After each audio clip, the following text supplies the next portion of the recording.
నమస్కారం ఈటీవీ 360కి స్వాగతం. ముందుగా ప్రధానాంశాలు.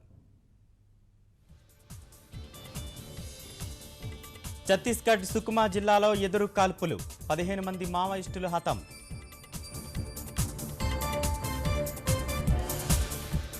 మూడు జిల్లాల్లో ఇంకా అదుపులోకి రాని వరద, నీటిలోనే నెల్లూరు, జల దిగ్బంధంలో గ్రామాలు. అందుబాటులోకి చెన్నై నెల్లూరు జాతీయ రహదారి, మొదలైన రాకపోకలు, ఊపిరి పీల్చుకున్న జనం. వరద ప్రభావిత జిల్లాల అధికారులతో ముఖ్యమంత్రి సమీక్ష, 1000 కోట్ల తక్షణ సాయం చేయాలని కేంద్రానికి లేఖ.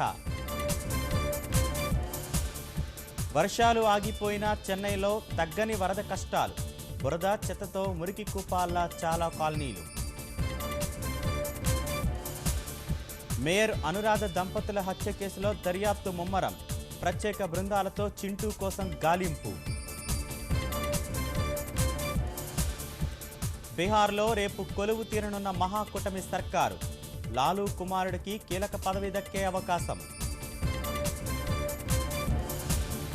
ప్యారిస్ నరమేధం కీలక సూత్రధారి అబేద్ హతం, బుధవారం మట్టుబెట్టినట్లు ఫ్రాన్స్ ప్రకటన.